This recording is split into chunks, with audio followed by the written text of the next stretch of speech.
Good evening, আসসালামু আলাইকুম, শুভ সন্ধ্যা। শুধু দর্শক মণ্ডলী যে যেখানে আছেন আমাদেরকে দেখছেন, আপনারা জানেন যে আমাদের এই প্রজন্ম ভাবনা আমরা গত জানুয়ারি মাস থেকে শুরু করেছি। বাংলাদেশ এগিয়ে চলছে, আমরা অনেক সামনে এগিয়ে যাচ্ছি। আমাদের এই সামনে এগিয়ে যাওয়ার পথে মাঝে মাঝে আমাদের কিছু কিছু প্রতিবন্ধকতা থাকে। সেই প্রতিবন্ধকতা নিয়ে আসলে আমরা অনেক সময় থমকে দাঁড়াই, এবং এই বিষয়গুলো নিয়ে আমরা এই প্রজন্ম ভাবনার মধ্য দিয়ে এয়ার টেলিভিশনের মাধ্যমে, এই অনলাইন টেলিভিশনের মাধ্যমে আমরা আমাদের প্রজন্মের ভাবনাগুলোকে আমরা তুলে নিয়ে আসি, এবং পাশাপাশি এই বিষয়গুলো নিয়ে যারা কাজ করছেন বা চিন্তা করছেন তাদের চিন্তাধারার সাথে আমরা একটা সমন্বয় করার চেষ্টা করি, এবং এখান থেকে যে পরামর্শ বা মতামতগুলো আসে সেগুলোকে আমরা তুলে ধরি। এবং সারা বিশ্বের যত বাংলাদেশি মানুষ আছেন, প্রবাসে যারা বসবাস করছেন তারাও দেখছেন, আমাদের দেশের মানুষও দেখছেন। আমরা মনে করি যে এই বিশ্লেষণী আলোচনাগুলোকে একটা সমন্বিত রূপ দিয়ে যারা পলিসি মেকিংয়ে কাজ করছেন তারা এগুলোকে নিয়ে চিন্তা ভাবনা করবেন, সেই উদ্দেশ্য নিয়েই আসলে এই এয়ার টেলিভিশনের আয়োজন প্রজন্ম ভাবনা। শুধু দর্শক মণ্ডলী, দর্শক শ্রোতা, আজকের এই প্রজন্ম ভাবনার বিষয়বস্তু হচ্ছে বাংলাদেশের শিশু অধিকার পরিস্থিতি এবং আমাদের চিন্তা।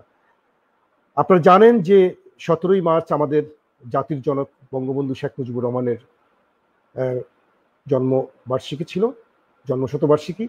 তো সেই উপলক্ষে আপনারা জানেন যে 17ই মার্চ জাতীয় শিশু দিবস, এবং এই কারণেই আমরা এই জাতীয় শিশু দিবস উপলক্ষেই আমরা আজকের এই আয়োজন, বাংলাদেশের শিশু অধিকার পরিস্থিতি এবং আমাদের চিন্তা।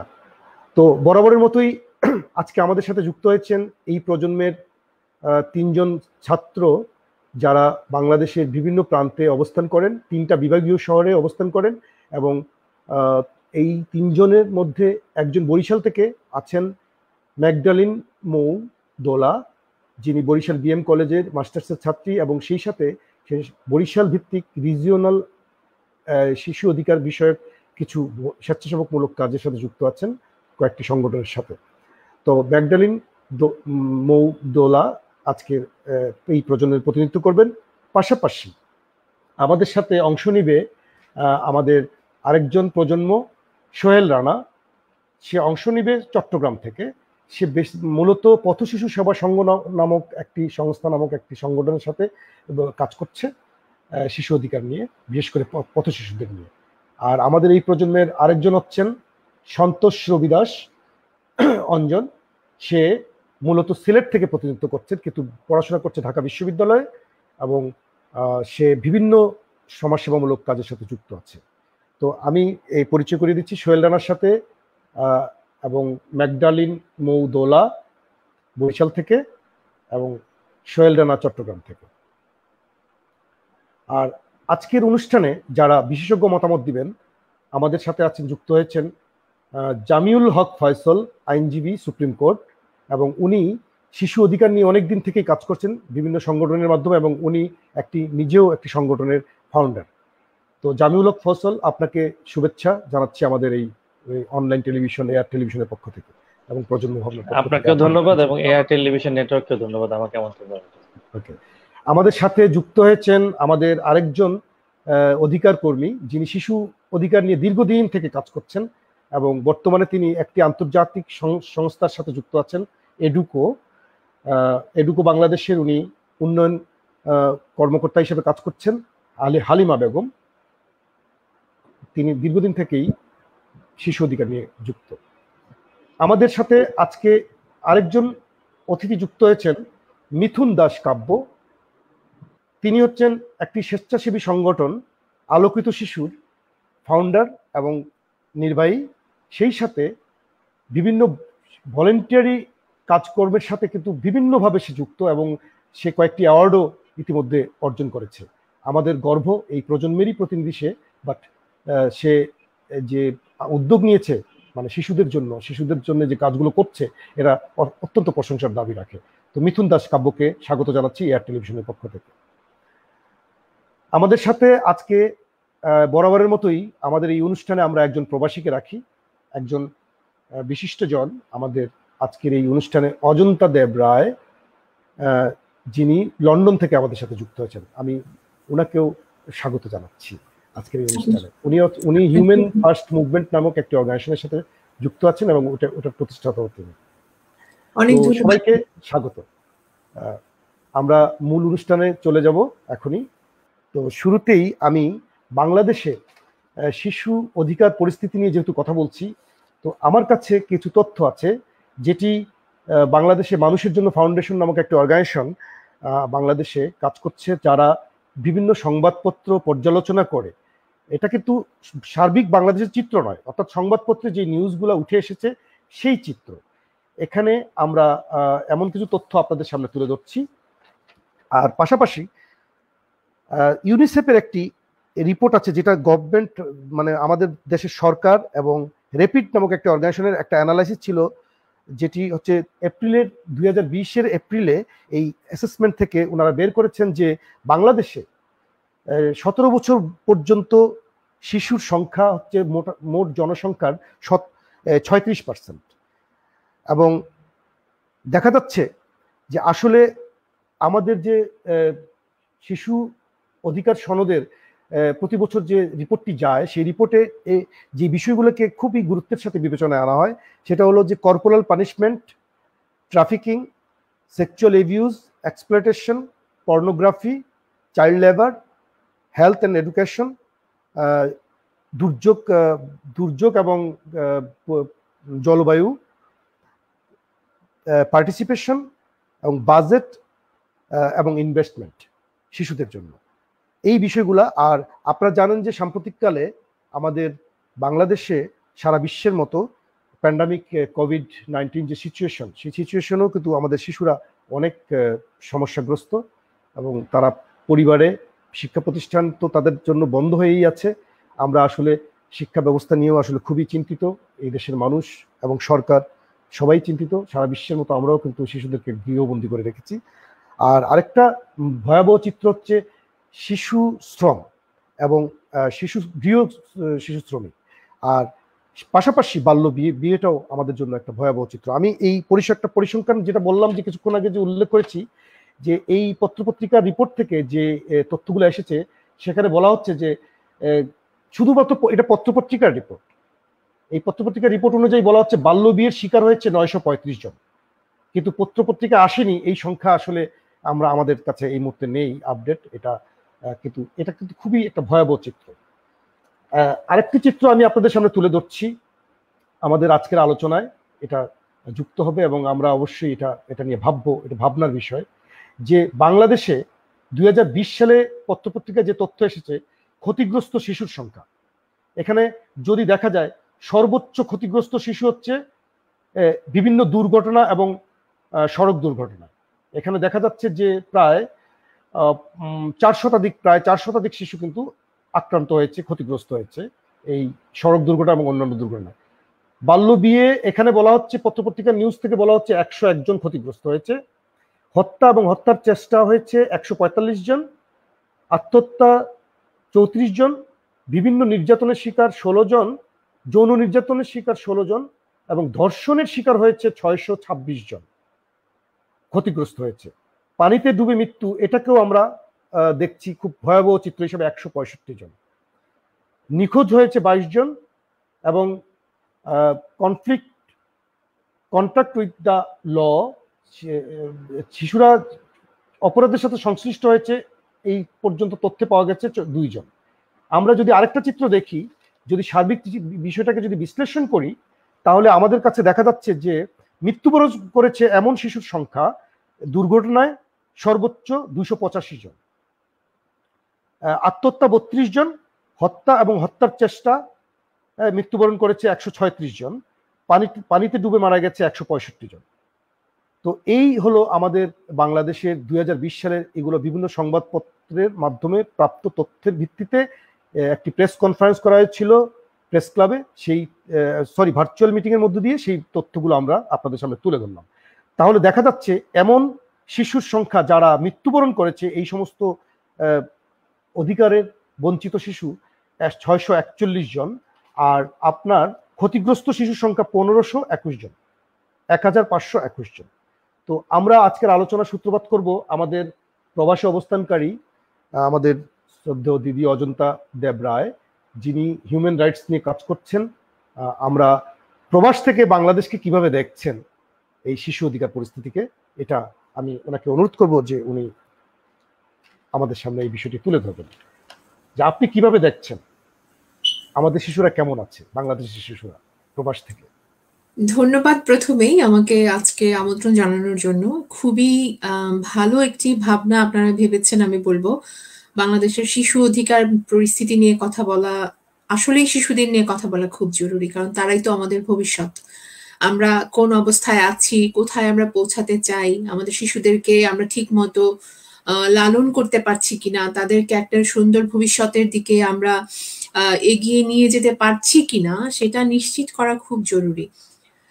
প্রবাস থেকে আসলে সত্যি কথা বলতে দেশ থেকে দূরে থাকলে সবসময় মানে মাথার পেছনে দেশ কাজ করে, খেলা করে সবসময়, এবং এই ভাবনাটা সবসময় থাকে যে আমার পরিজনেরা, পরিবার, আত্মীয় স্বজনেরা ভালো আছেন কিনা, বা দেশের মানুষেরা ভালো আছেন কিনা। তো সেদিক থেকে ভাবতে গেলে, দেশের শিশুদের কথা ভাবতে গেলে আপনি যে কয়েকটা ইস্যু তুলেছেন, যেমন ধর্ষণ, অ্যাক্সিডেন্টে মৃত্যু, শিশুদের শিক্ষার পরিস্থিতি, শিক্ষা প্রতিষ্ঠানে প্যান্ডেমিক অবস্থায় তাদের পড়াশোনা কেমন হচ্ছে বা কিভাবে এগিয়ে যাচ্ছে, এই পরিস্থিতিগুলো আসলেও ভাবিয়ে তোলে, ভাবনার বিষয়। বিশেষ করে যে ধর্ষণ পরিস্থিতির কথা বললেন বা শিশু নির্যাতনের কথা বললেন, সেটা তো কদিন পর পরই পত্রপত্রিকায় আসে, এবং কিছু কিছু খবর তো সারা বিশ্বে আলোড়ন তোলে। তো প্রবাসীদের অজানা নয় ব্যাপারটা, এবং আমরা মোটামুটি এই ব্যাপারে বেশ কনসার্ন। যদিও যে শিশু নির্যাতন পৃথিবীর অন্যান্য দেশে হয় না এমনটা না, ইউকেতেও হয়, অন্যান্য দেশেও হয়, কিন্তু কম্পারেটিভলি আমরা আমাদের দেশের দিকে যদি তাকাই, তাহলে এই যে পরিস্থিতিগুলোতে অ্যাকশন আমরা খুব একটা দেখি না। যখন দেখি না বলতে আমি বলবো, যেমন প্রাতিষ্ঠানিকভাবে, প্রতিষ্ঠান বলতে আমি আমাদের পরিবারকে বুঝি, সমাজকে বুঝি, আমাদের ধর্মীয় প্রতিষ্ঠান, আমাদের রাষ্ট্রীয় প্রতিষ্ঠান, শিক্ষা প্রতিষ্ঠান, এগুলোকে বুঝি। তো প্রাতিষ্ঠানিকভাবে শিশু নির্যাতনের ঘটনাগুলো আমার মনে হয় যে বাংলাদেশে তুলনামূলকভাবে বেশি। কারণ হচ্ছে শিক্ষা প্রতিষ্ঠানে বাচ্চাদের গায়ে হাত তোলার ব্যাপারটা এখনো চলে আসছে। আমরা কদিন আগে দেখলাম যে একটা মাদ্রাসাতে স্টুডেন্টকে পিটিয়ে তার কি অবস্থা করা হয়েছে।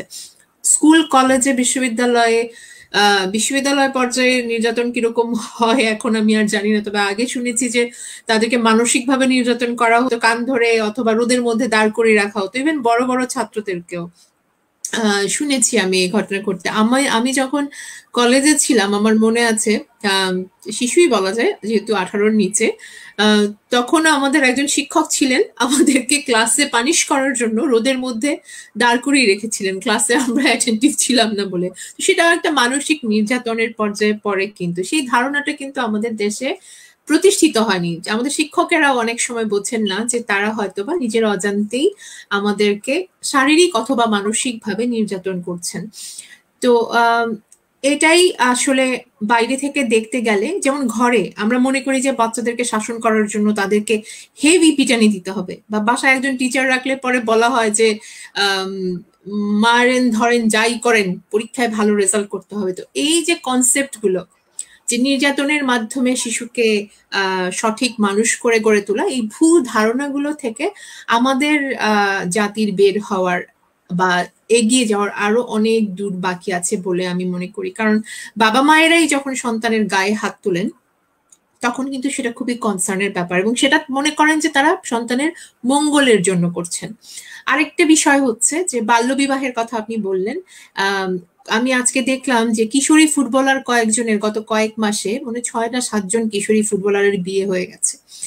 তো তারা কিন্তু যদি ইউকের মতো দেশে থাকতেন, তাদেরকে বিয়ে হওয়া তো দূরের কথা, তারা অনেক দূর পর্যন্ত এগিয়ে যেতে পারতেন। রাষ্ট্রীয় পর্যায় থেকে তাদেরকে নার্চার করা হতো, তাদের ট্যালেন্টকে এগিয়ে নিয়ে যাওয়া হতো, তাদেরকে প্রশিক্ষণ দেওয়া হতো, রাষ্ট্র তাদের পাশে দাঁড়াতো, পরিবার যদি নাও দাঁড়ায়। কিন্তু আমাদের ক্ষেত্রে দেখা যাচ্ছে রাষ্ট্রীয় ব্যর্থতার কারণে আমাদের যে প্রতিভাগুলো, সেগুলো অকালে ঝরে যাচ্ছে, কারণ আমরা তাদেরকে ঠিক মতো সুযোগ সুবিধা দিতে পারছি না।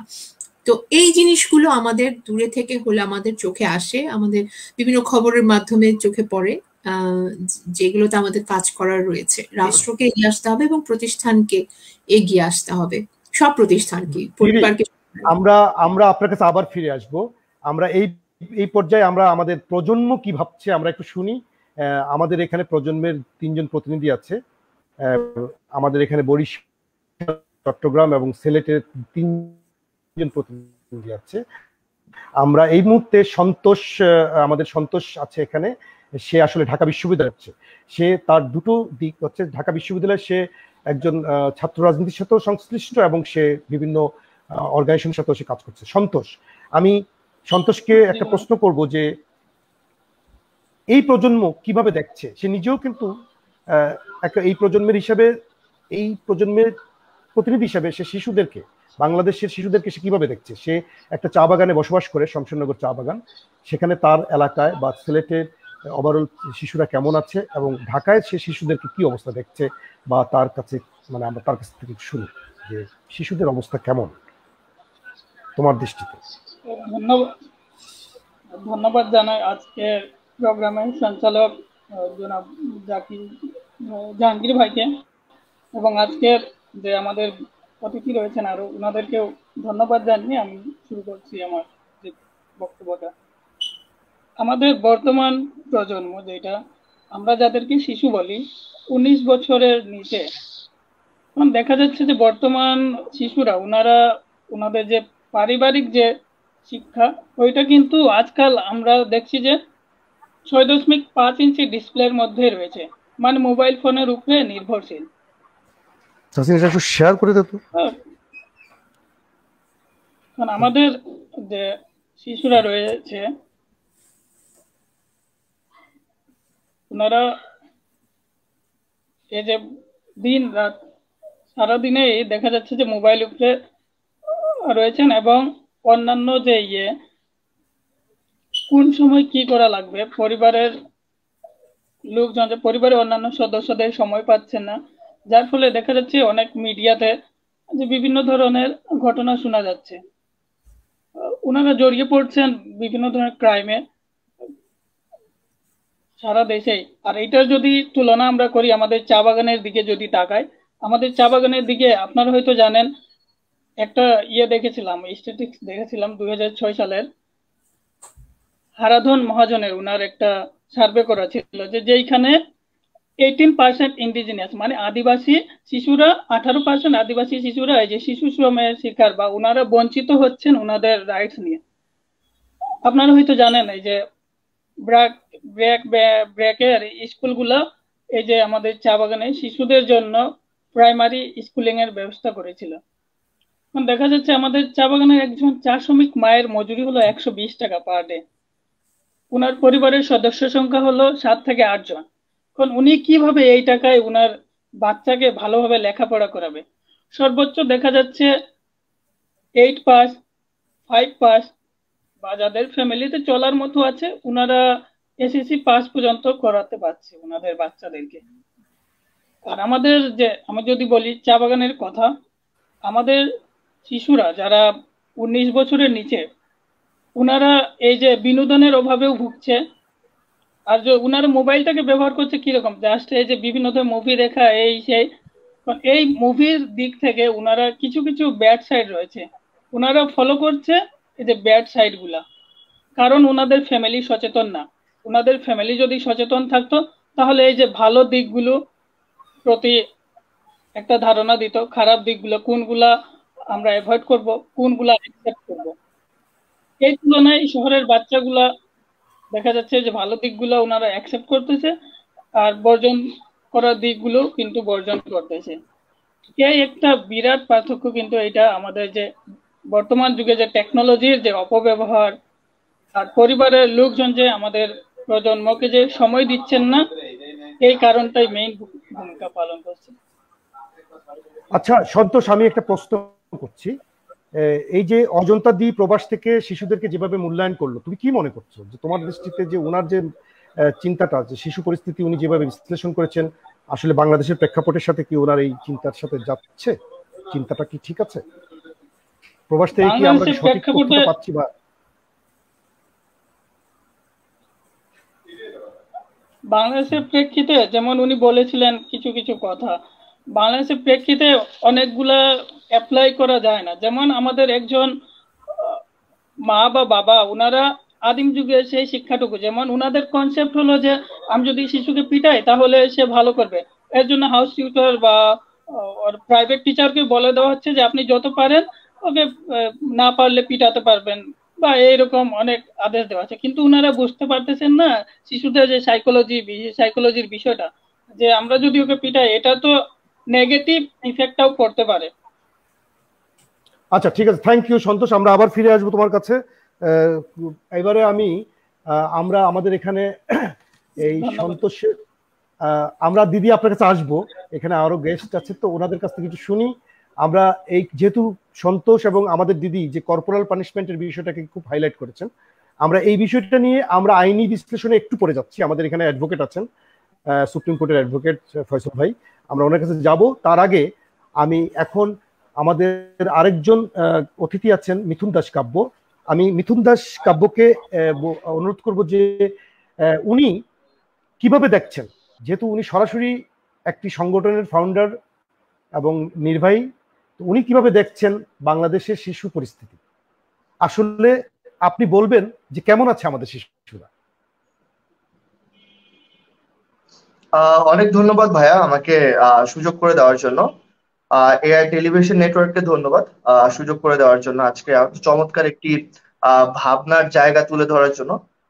আমার কাছে যে জিনিসটা মনে হয় আসলে কাজ করতে এসে, আমার জার্নিটা আসলে 2015 থেকে 5 বছর, খুব একটা দীর্ঘ না, বাট এই ছোট পরিসর থেকে আমি যতটুকু দেখেছি আসলে বাংলাদেশের চাইল্ড এডুকেশন লিটারেসিটা এখনো মার্জিনালাইজ কমিউনিটিতে খুব একটা আগায়নি।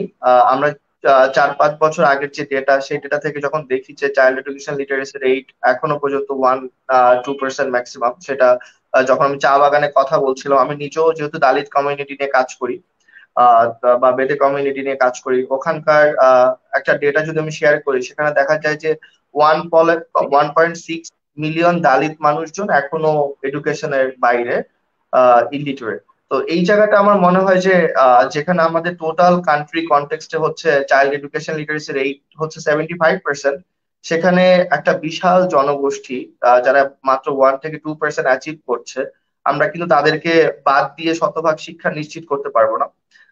আমরা আরো বিশেষ কিছু জায়গায় যদি চিন্তা করি, আমরা যদি একটা প্রজন্ম দেখতে চাই, যেহেতু আজকের কথা বলার জায়গাটাও প্রজন্ম ভাবনা, তো আমি যদি একটা প্রজন্ম দেখতে চাই, যে প্রজন্মটা আসলে বাংলাদেশকে সামনের দিনে নেতৃত্ব দিবে, বাংলাদেশকে সামনের দিনে এগিয়ে নিয়ে যাবে, তো আমার মনে হয় যে সেখানে আজকের শিশুরাই তো, বা আজকের যারা ছোটরা, তারাই তো একটা সময় সে প্রজন্মকে নেতৃত্ব দিবে। সেখানে যেমন কথা হচ্ছিল মিডিয়া লিটারেসি নিয়ে, কথা হচ্ছিল বাচ্চাদের স্কিল ডেভেলপমেন্ট নিয়ে, কথা হচ্ছিল কর্পোরাল পানিশমেন্ট বা টিচিং টেকনিক্স এর জায়গাগুলো নিয়ে।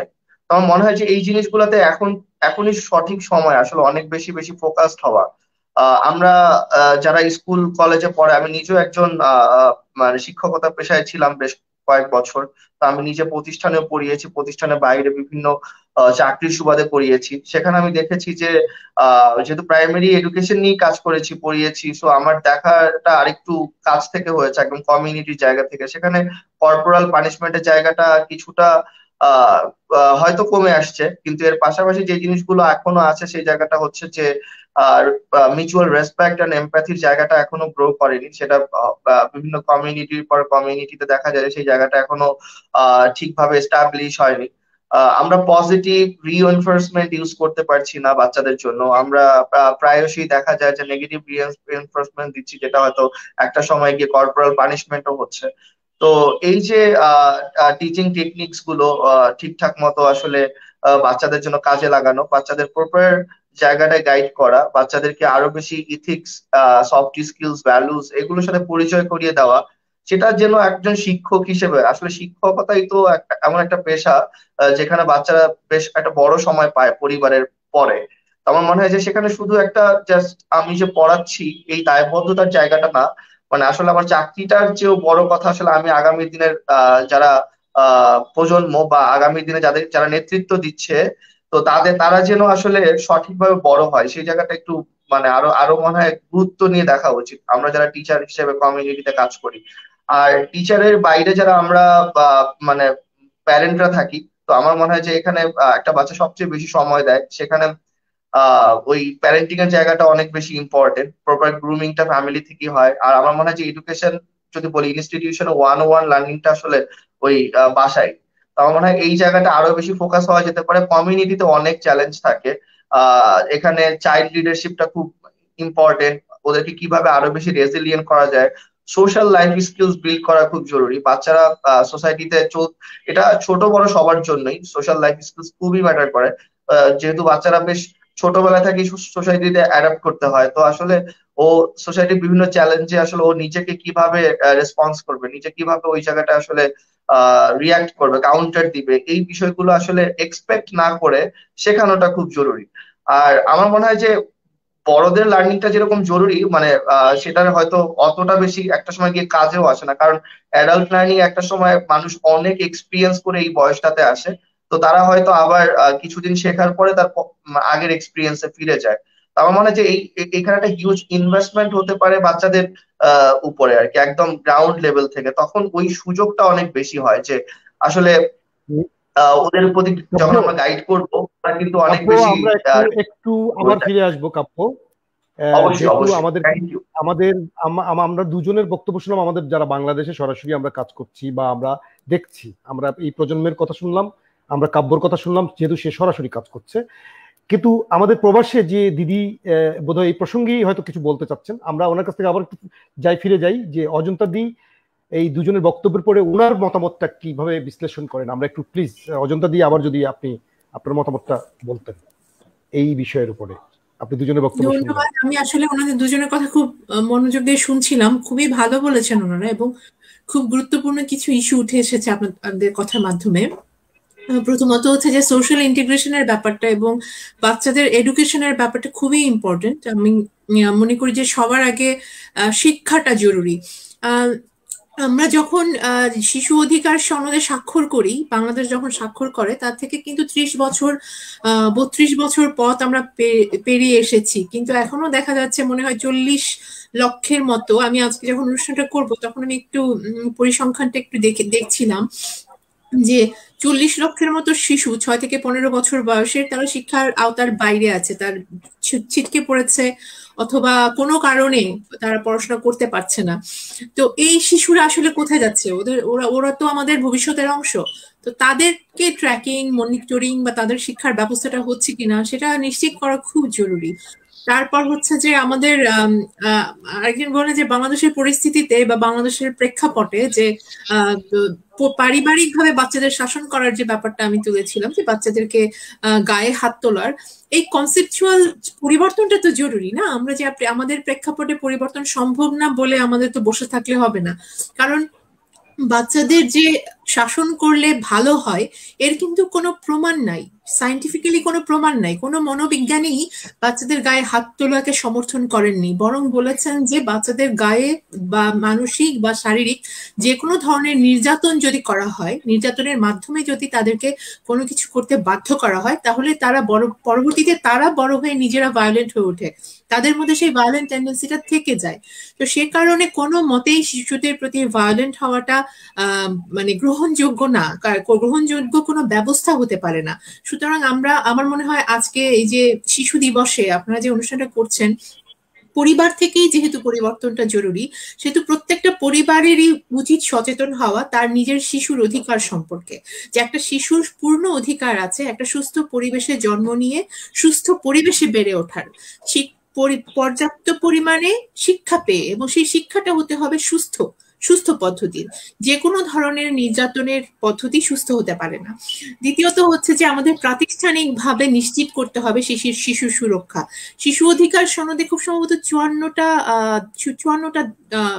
রাইট আছে শিশুদের, আমি যদি ভুল না করে থাকি। তো সেই দিদি 54টা, এর মধ্যে 42টা সরাসরি শিশুদের জন্য আর 43 থেকে 54 পর্যন্ত হচ্ছে বিভিন্ন রাষ্ট্র কিভাবে পলিসিগুলো ইমপ্লিমেন্ট করবে বা কিভাবে সমন্বয় করবে বা বাস্তবায়নের এই সমস্ত নির্দেশনা আছে। মূলত আসলে 42টা এবং বাকিগুলো হচ্ছে রাষ্ট্রের জন্য। বলেন। তো আমাদের সেটা নিশ্চিত করতে হবে যে আসলে শিশু অধিকার সনদের এত বছর পরে স্বাক্ষর করার আমরা আসলে কতগুলো রাইট আমাদের শিশুর জন্য নিশ্চিত করতে পেরেছি।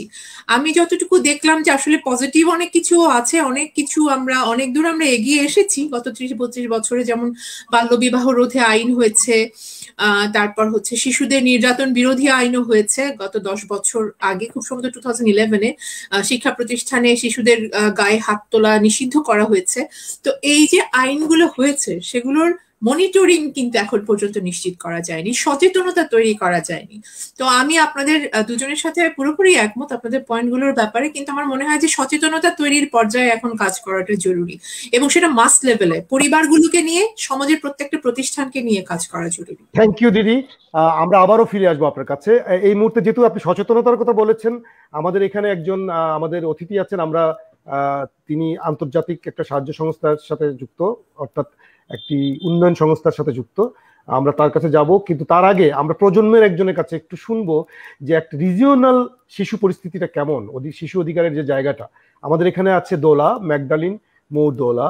সে একজন ছাত্রী, বরিশাল বিএম কলেজের ছাত্রী, এবং সে একটি বেসরকারি সংস্থার ভলেন্টিয়ার হিসেবে কাজ করছে শিশু অধিকার নিয়ে।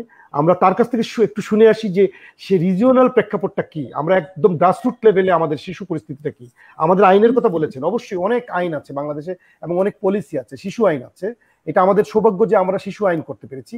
আমাদের জাতীয় শিশু নীতিমালা আছে, তারপরে আমাদের শিশু এবং নারী নির্যাতন নিরসন নীতিমালা আছে, আমাদের শিশু শ্রম নিরসন নীতিমালা আছে, আমাদের বিভিন্ন পলিসি আছে, আইন আছে। কিন্তু তারপরেও আসলে যে আমরা যে একটু আগে যে আমরা শুরুতেই যে বলেছিলাম যে শিশু অধিকারের যে পরিস্থিতিটা বিশ্লেষণ করতে গিয়ে সংবাদপত্রের যে রেফারেন্স গুলো ব্যবহার করেছিলাম, সেখানে কিন্তু কি বলছে যে আসলে আমাদের শিশুদের পরিস্থিতিটা কেমন।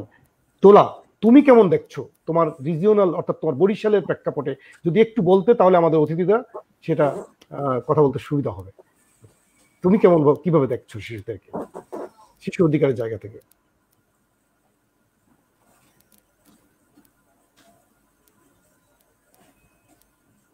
দোলা,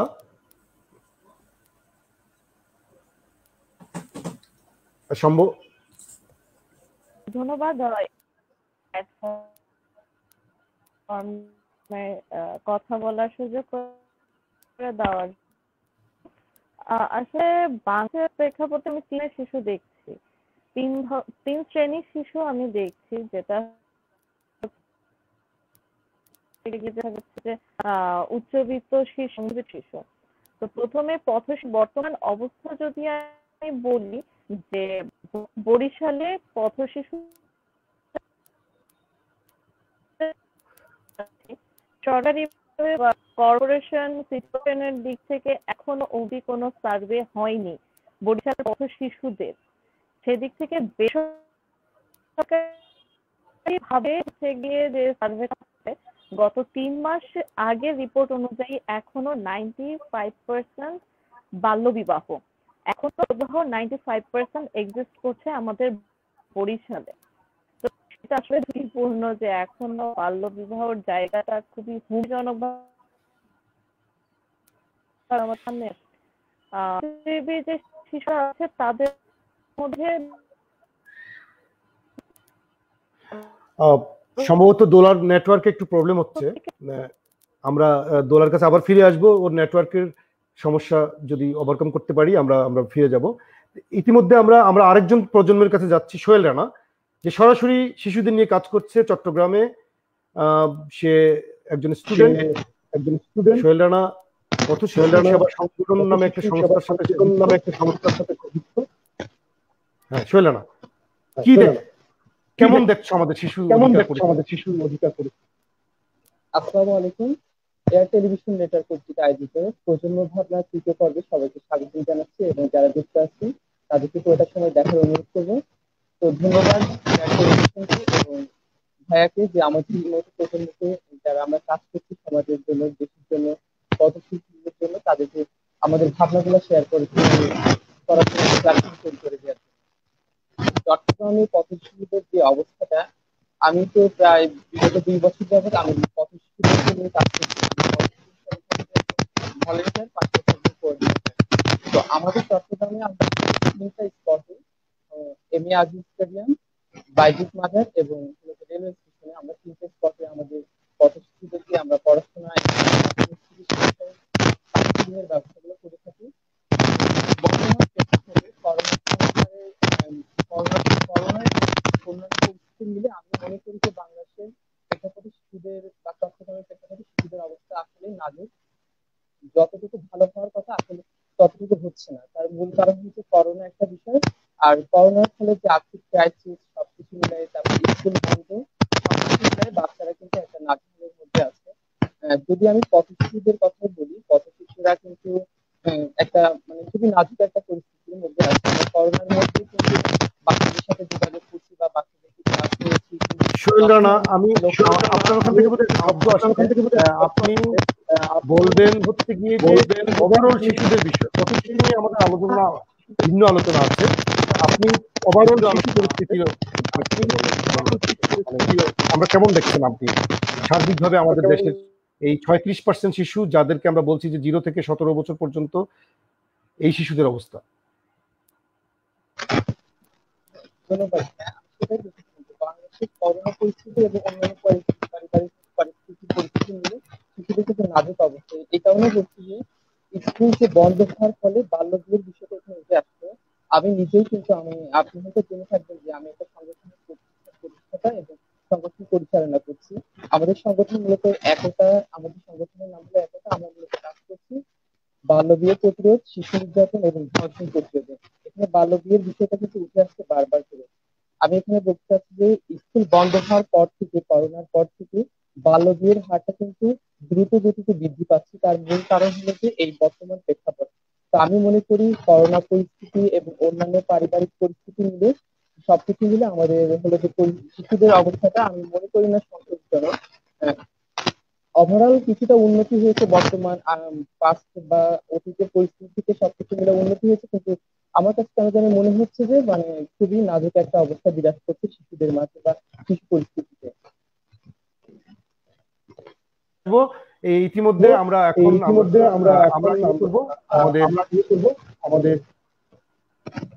আমাদের অতিথি কাছে যাচ্ছি, আমাদের হালিমা আপা।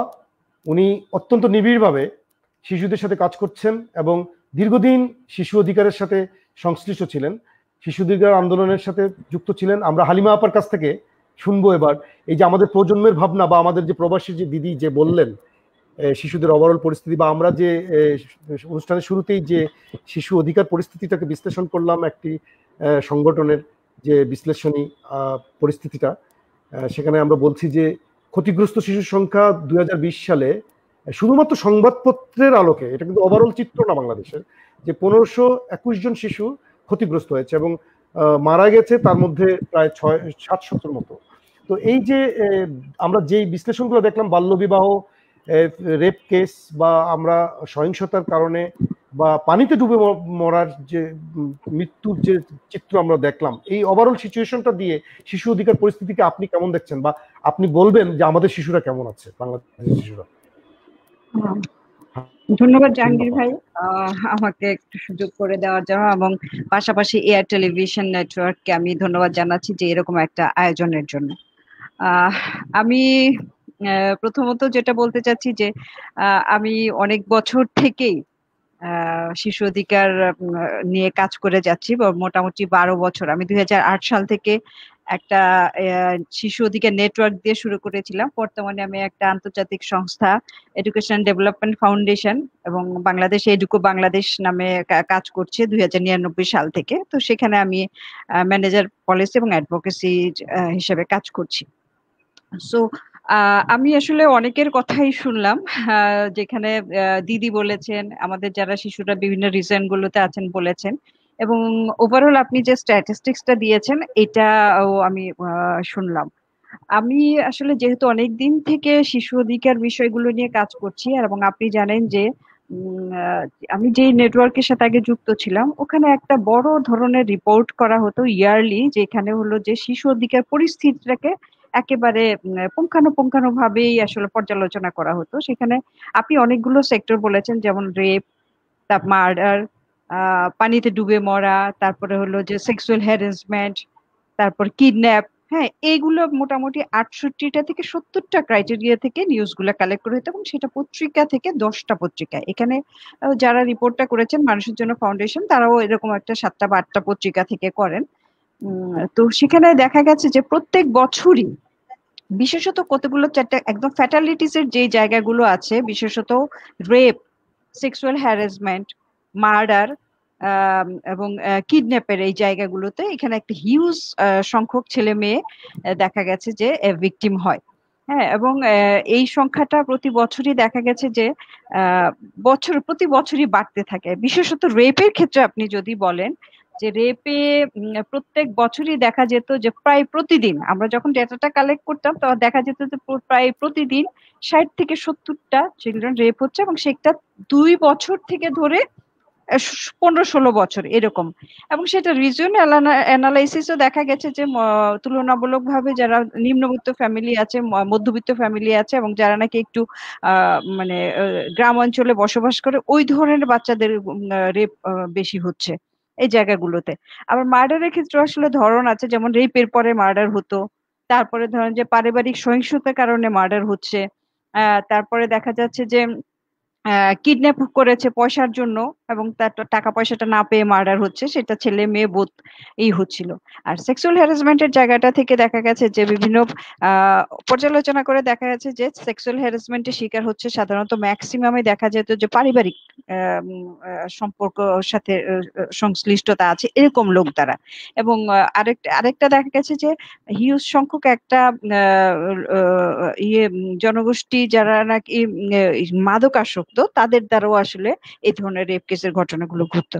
তো ওভারঅল পর্যালোচনা করে দেখা গেছে যে বাংলাদেশের শিশু অধিকার পরিস্থিতি যদি বলেন যে আমরা বলবো যে একদিক থেকে আমরা উন্নতির দিকে যাচ্ছি, কারণ বর্তমান সরকার অনেক বেশি শিশু বান্ধব। হ্যাঁ, আপনারা জানেন যে আমরা যেহেতু এইটা মুজিব বর্ষকে আমরা উদযাপন করার জন্য জাতীয় শিশু দিবস হিসাবে আজকে আমরা এই প্রোগ্রামটার আয়োজন করেছি, এবং এই শিশু দিবসটাকে সামনে রেখে কিন্তু বর্তমান সরকার অনেকগুলো পরিবর্তন বিগত সময়গুলোতে এনেছেন। সেক্ষেত্রে শিশু সার্বিক উন্নতির জন্য অনেক কিছু করেছেন, অনেকগুলো আইন করেছেন। আপনি জানেন যে শিশু আইন 2074-এ যে আইনটা হয়েছিল, সে যেই আইনটা হয়েছিল, এই আইনটা আসলে যেই ক্লজ গুলা ছিল, হ্যাঁ, এই ক্লজ গুলাতে অনেকগুলো বিষয় ছিল যেটা নাকি যে অন্য দেশে তখন পর্যন্ত এই শিশুদের জন্য এত সুন্দর একটা আইন কখনো বলা হয়নি। পাশাপাশি 2013 সালে অ্যামেন্ডমেন্ট আনা হলো, এবং শিশু বাল্য বিবাহ নিরোধ আইন যেটা করা হয়েছে সেখানেও অনেকগুলো বিষয় উঠে এসেছে। তো আমরা আসলে সার্বিকভাবে যদি চিন্তা করি যে আমাদের কিন্তু উন্নতির জায়গাগুলোতে আমরা কাজ করছি, সরকার অনেক সদিচ্ছা নিয়ে কাজ করছে, তারপর কিন্তু আমরা পারিপার্শ্বিক অবস্থানের কারণে আমরা অনেক কিছুতে পিছিয়ে আছি। যেমন আমি যদি বলি যে বাল্য বিবাহের কথা, যদি আপনি বলেন যে তুলনামূলকভাবে দেখা যায় উত্তরাঞ্চলের যে জায়গাগুলোতে খুব কম বয়সী, হ্যাঁ, আমাদের উত্তরাঞ্চলের যে 12, 13, 14 বছর বয়সে মেয়েরা বেশি বাল্য বিবাহ শিকার হচ্ছে। তার কারণ হিসেবে দেখা যাচ্ছে তাদের ফ্যামিলির মধ্যে সচেতনতার অভাব আছে, প্লাস হলো যে সামাজিক নিরাপত্তার অনেক বিষয় একটা আছে, এবং তারা ইনসিকিউরিটিতে ভোগে। তাদের মেয়েরা বড় হলে বের হলে টিজ করবে, তারপরে ধরেন যে বিভিন্ন ধরনের সেক্সুয়াল হ্যারাসমেন্টের শিকার হবে, এই চিন্তা থেকে, এবং কম বয়সে মেয়েদেরকে বিয়ে দিলে তাদের ডাউরিটা কম দিতে হবে, এই জায়গাগুলো থেকে চিন্তা করে কিন্তু বাল্যবিবাহটা হচ্ছে। এবং সেটা দেখা যাচ্ছে আমাদের এখন পর্যন্ত কিন্তু বাংলাদেশে বাল্যবিবাহের রেট অনেক হাই। হ্যাঁ, তো এইটা একটা বিষয়। আবার আরেকটা দিক থেকে চিন্তা করেন, যদি আপনি জানেন যে শিশু শ্রম সাথে যেসব শিশুরা জড়িত, হ্যাঁ, তারা অনেক, হ্যাঁ, আমরা আবার আপনার কাছে ফিরে আসবো, কারণ আপনি অনেকগুলো পয়েন্ট তুলে ধরে সামনে এনেছেন যেগুলো আসলেই অত্যন্ত কাছ থেকে দেখেছেন, আপনি জানেন, এবং শিশু অধিকার কার্যক্রমের সাথে আপনি সরাসরি সম্পৃক্ত ছিলেন এবং এখনো আছেন। তো আপনি জানেন এই বিষয়গুলা। আমরা এই মুহূর্তে আমরা আরেকজন আমাদের অতিথি আছেন যিনি অ্যাডভোকেট। যেহেতু আইনের প্রসঙ্গটা আসছে, আমরা conflict with the law children conduct with the law, এই যে বিষয়গুলো এবং জাস্টিস ফর চিলড্রেন, এই বিষয়গুলো নিয়ে আমরা আমাদের একজন সুপ্রিম কোর্টের আইনজীবী আমাদের সাথে আছেন, আমাদের ফয়সল ভাই, জামিউল হক ফয়সল। উনি ওনার কাছে একটু পার্টিকুলারলি এই প্রশ্নটা আমি রাখবো যে আপনি তো একজন আইনজীবী এবং আপনি একজন শিশু অধিকার কর্মীও বটে। হ্যাঁ, আপনাকে আমরা খুব কাছ থেকে দেখেছি এবং বিভিন্ন সময় একসাথে আমরা কাজও করেছি। তো আপনি এই যে আমাদের যে অতিথিরা বা আমাদের প্রজন্মরা যে দেখছে বা তাদের যে চিন্তাধারা, এই চিন্তাধারা থেকে আপনি একজন আইনজীবী হিসেবে আইন আমাদের শিশুদেরকে কতটা সুরক্ষিত রাখতে পারছে, বা আমাদের শিশু অধিকার পরিস্থিতি আপনি আপনার একজন আইনজীবী হিসেবে এবং একজন শিশু অধিকার কর্মী হিসেবে আপনি কিভাবে দেখছেন যে আমাদের শিশুরা কেমন আছে? ধন্যবাদ জাহাঙ্গীর ভাই এবং এআর টেলিভিশন নেটওয়ার্ককে যে আমাকে আমন্ত্রণ জানানোর জন্য। আমার আগে যারা বলেছেন অলমোস্ট আমি যা বলবো সবটুকু কভার করে ফেলেছেন। বিশেষ করে অজন্তা দি, আমার হালিমা আপা, ওনারা তো কাজ করছেন এবং আমাদের আরেকজন ভাই যিনি আছেন এক্সপার্ট হিসেবে এসেছেন তিনিও কাজ করছেন এই বিষয়টা নিয়ে। আমাদের যারা প্রজন্ম আসছেন তাদের ভাবনা থেকেও অলমোস্ট সব আলোচনা এসে গেছে। জাহাঙ্গীর ভাই, আমরা অনেকদিন যাবতীয় শিশু অধিকার নিয়ে কাজ করছি। ওই জায়গা থেকে শুধু বলি, আপনার প্রশ্নতে আগে একটু আমি ওই অজন্তাদির কথা প্রসঙ্গ থেকে আসি যে অজন্তাদি যে জিনিসগুলোকে অ্যাড্রেস করেছেন অলমোস্ট বাংলাদেশের প্রত্যেকটা জিনিসের জন্যই আইন আছে এবং আমাদের হালিমা আপাও বলেছেন যে আইনের ব্যাপারটা। প্রথমত আজকে আলোচনা হচ্ছে যে দুইটা জায়গায়, একটা হচ্ছে যে শিশুদের প্রতি ভায়োলেন্স এগেইনস্ট চিলড্রেন, যে ধরনের শিশুরা যে ধরনের নির্যাতন হয়, নির্যাতনের শিকার হয়, অনেক ধরনের নেচার গুলো আছে আপারা বলেছেন। হ্যাঁ, দুইজন এক্সপার্টই বলে গেছেন যে কি ধরনের নির্যাতনের শিকার হয়, সেটার জন্য বাংলাদেশে অনেক কঠোর আইন আছে। আমি অজন্তা দিকে বলবো যে আপনি প্রবাস থেকে আমাদের বিষয়ে, দেশের বিষয়ে অনেক বেশি কনসার্ন। আমাদের যারা প্রবাসে আছেন তারাও এই দেশটাকে ভালোবাসেন, তারা এই দেশের নাগরিক। তো আমরা যেভাবে ফেস করছি ওনারাও দূর থেকেও একইভাবে মানে অনুভব করছেন এই সমস্যাটা। প্রথম কথাটা হলো যে বাংলাদেশে যত ধরনের, বাংলাদেশে না পৃথিবীতে শিশুদের প্রতি যত ধরনের নির্যাতন হয় সবগুলোকে অ্যাড্রেস করে বাংলাদেশের 12টা আইন আছে যেগুলোর মধ্যে শিশু সকল ধরনের নির্যাতনকে কভার করে।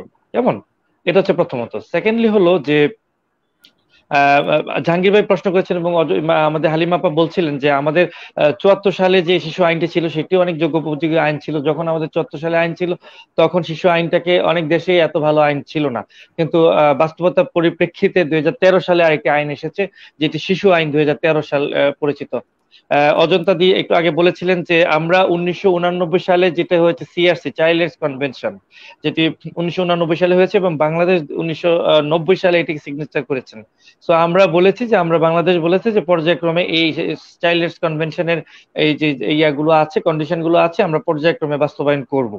এবং এর পরিপ্রেক্ষিতে আসলে 2013 সালে যে আইনটি এসেছে, আপনি যদি দেখেন 2013 সালে আইনটিকে যদি আপনারা একটু পুঙ্খানুপুঙ্খ ভাবে দেখেন, 61টি ধারা আছে, সেখানে প্রত্যেকটি কিন্তু চাইল্ড রাইটস কনভেনশনের কিন্তু এখানে একটা প্রবলেম বলি। প্রবলেমটা হলো যে একটা হচ্ছে ভায়োলেন্স এগেইনস্ট চিলড্রেন, যেটা হচ্ছে কন্ডাক্ট উইথ ল, আইনের সংস্পর্শে আসে। আরেকটা হচ্ছে conflict with law, contact with আইনের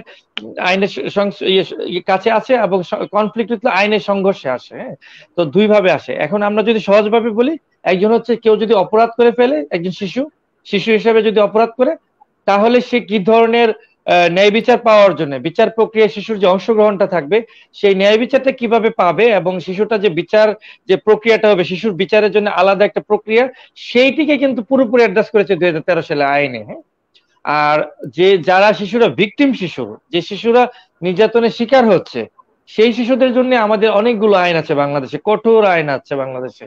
যেমন নারী শিশু নির্যাতন দমন আইন যদি বলেন, আপনি এখানে দেখবেন যে শিশুদের অঙ্গহানি, তারপরে রেপের যে ঘটনাগুলো আমরা ঘটছে, তারপরে আমাদের আরো অনেকগুলো এই আইনগুলো এসেছে।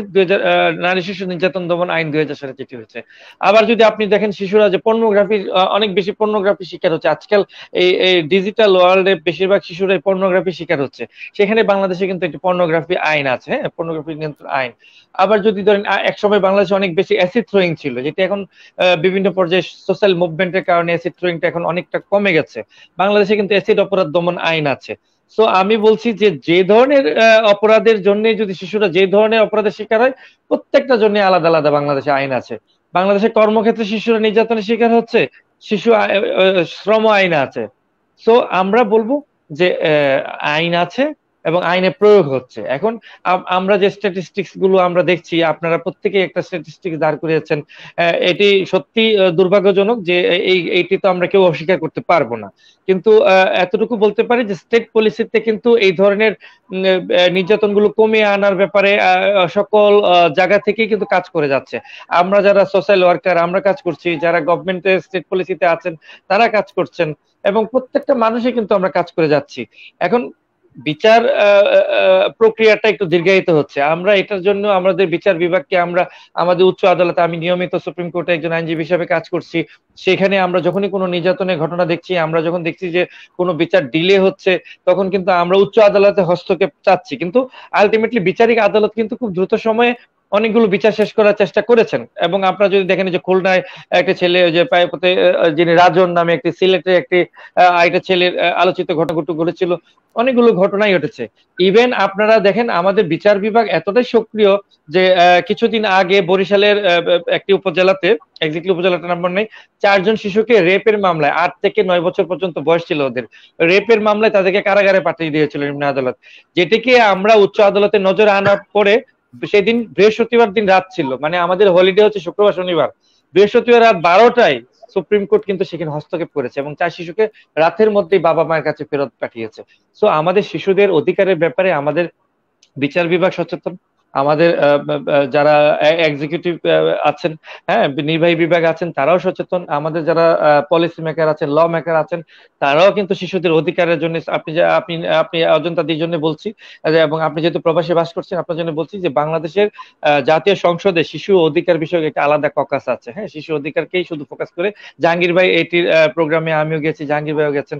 সো আমরা বলছি যে আমাদের আইনগুলো আছে, আর বিচার প্রক্রিয়া শিশুরা, আমরা সবসময় দেখেন আপনি আমাদের যে যোগ্য উপযোগী আইনটা 2013 সালে এসেছে, সেখানে বিচার প্রক্রিয়া যদি শিশুরা কোনো ধরনের অপরাধে জড়িয়ে যায় বা অপরাধের সঙ্গে জড়িত হয়ে যায়, তখন কিন্তু সেখানে কিন্তু শিশুটাকে কিভাবে তার যে প্রচলিত পুলিশ, কোর্ট, দারোগা, এই থানা, এই বিষয়কে যেভাবে অ্যাভয়েড করা দরকার, সেই বিষয়টা কিন্তু 2013 সালে আইন এসেছে।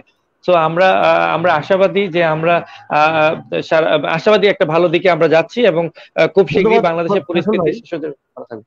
ফয়সাল ভাই ধন্যবাদ। আমরা আবারও আসবো আমাদের আসলে মানে আমাদের প্রজন্মের কাছ থেকে আমরা আবার ফিরে আসি প্রজন্মে, ওরা কি ভাবছে। আমরা জানি যে শিশু অধিকার সনদে যে আমাদের যে অনুচ্ছেদগুলো আছে, এটাকে যদি বিভক্ত করা হয় তাহলে 4টা ক্লাস্টারে বিভক্ত করা। আমরা জানি যে শিশুর বেঁচে থাকা, বিকশিত হওয়া, তার উন্নয়ন এবং তার অংশগ্রহণ, এই যে জায়গাগুলো বা তার সুরক্ষা, এই 4টা বিষয়কে যদি চিন্তা করি তাহলে আমাদের শিশুরা মানে চূড়ান্তভাবে, আমি এখন ফিরে যাব এখন আমাদের প্রজন্মের কাছে, ওরা কিভাবে দেখছে এবং আসলে ওরা কিভাবে আমাদের এই শিশুদেরকে নিয়ে ভাবছে, এবং আগামী দিনগুলো আমাদের বাংলাদেশ যদি তারা সত্যিকার অর্থে শিশু বান্ধব দেশ হিসেবে দেখতে চায়, তাহলে এই প্রজন্ম চিন্তাধারায় যারা আগামী দিনে ভবিষ্যৎ, যারা আগামী দিনে নেতৃত্ব দিবে, এই শিশুদের জন্য আসলে ওদের চিন্তা ভাবনাটা আমরা একবার করে শুনে আসি। যে আমাদের প্রজন্মের সোহেল রানা কাছ থেকে শুরু করি প্রথমেই, যে কেমন বাংলাদেশ দেখতে চাচ্ছ শিশুদের পক্ষে।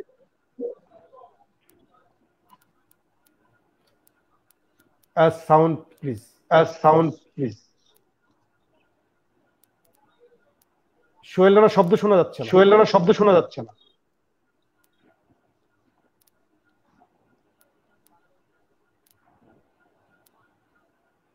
ওকে, আমরা সোহেল রানার কাছে আবার ফিরে আসবো না।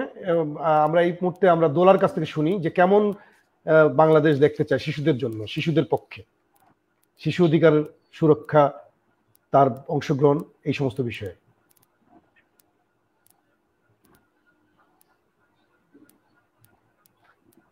আচ্ছা, যেটা হচ্ছে এই জন্মের একজন মানুষ হয়ে বা এই প্রজন্মের একজন হয়ে অবশ্যই আমি বাংলাদেশকে একটা ভালো অবস্থানে দেখতে চাচ্ছি। যে এখনকার যে শিশুরা, তাদেরকে যদি আমরা আমাদের মানব সম্পদ হিসেবে ধরি এবং সেভাবেই যদি প্রাধান্য দেই, আমাদের বাংলাদেশ কিন্তু অনেক ভালো একটা পর্যায়ে চলে যাবে যদি আমরা শিশুদেরকে মানব সম্পদ হিসেবে দেখি। তো সেই ক্ষেত্রে আমাদের প্রত্যেকটা শিশুর শিক্ষার যে জায়গাটা, সেটা খুব বেশি সিকিউর করতে হবে, এবং যারা অবহেলিত শিশু, এই শিশুগুলোর শিক্ষা, বাসস্থান এবং খাদ্যর জায়গা যেগুলো বেশি সিকিউর করতে হবে বলে আমি মনে করি। প্রজন্মের এই জায়গায় এসে মানে একজন ভলেন্টিয়ার হিসেবে আমাদের অনেক কাজ নিজেদের দায়িত্ব নিয়েই আসলে করা উচিত, বা আমরা সময়ের অভাবে করতে পারি না। তবুও যে কিছু কিছু জায়গা আছে আমরা ভোকেশনাল ট্রেনিং দিতে পারি। তো ট্রেনিং এর পরে যদি আমরা হচ্ছে গিয়ে যে তাদেরকে খালি হাতে মানে শুধু ট্রেনিং দিয়ে পাঠিয়ে দিই, সেক্ষেত্রে হবে যে তারা তাদের কাজ প্রকাশ করার সুযোগ পাবে না। সেক্ষেত্রে আমাদের একটা পুঁজি বা তাদের কিছু একটা ধরিয়ে দিতে হবে যেটাতে তার কাজ তারা হচ্ছে গিয়ে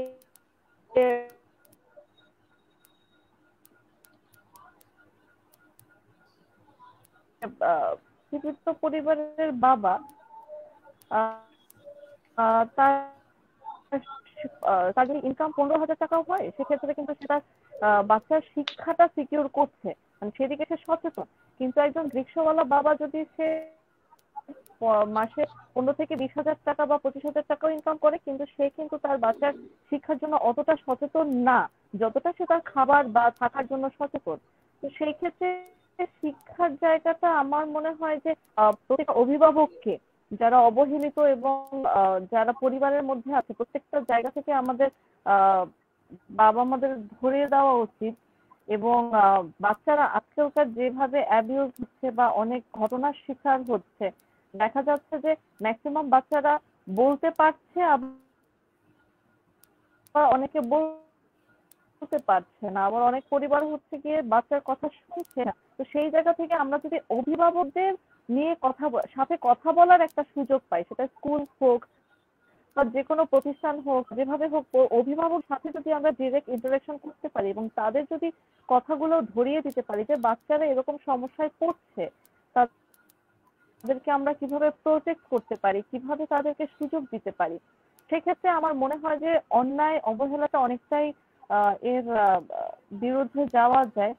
এবং পরিবার থেকেও কিন্তু পুরো অধিকার থেকে সরে যাচ্ছে, মানে শিশু অধিকার থেকে বঞ্চিত হচ্ছে। কারণ একটা দীর্ঘ সময় থেকে চলে আসছে যে একজন ডক্টরের ছেলে ডক্টর হবে, একজন ইঞ্জিনিয়ারের ছেলে ইঞ্জিনিয়ার হবে, এরকম যে ধারণা থেকে চলে আসছে, সেখানে কিন্তু শিশুদের যে মানসিকতা, শিশুদের যে ইচ্ছা আকাঙ্ক্ষা, সেখানে কিন্তু প্রায়োরিটি কম দেওয়া হচ্ছে।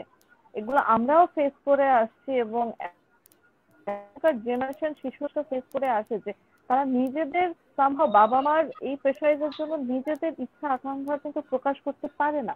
সেক্ষেত্রে আমার মনে হয় যে আমাদের প্রজন্মের আমরা যারা আছি নিজেদের থেকে যে শিশুদের অভিভাবক নিজেদের জায়গা থেকে আমরা কিছুটা বোঝাতে পারি যে না, বাচ্চাদের কথা শোনার জন্য বা তাদের কথার প্রাধান্য দেওয়ার, সমস্যাগুলো শোনার জন্য, তাদের সমস্যাগুলোকে প্রাধান্য দেওয়ার জন্য।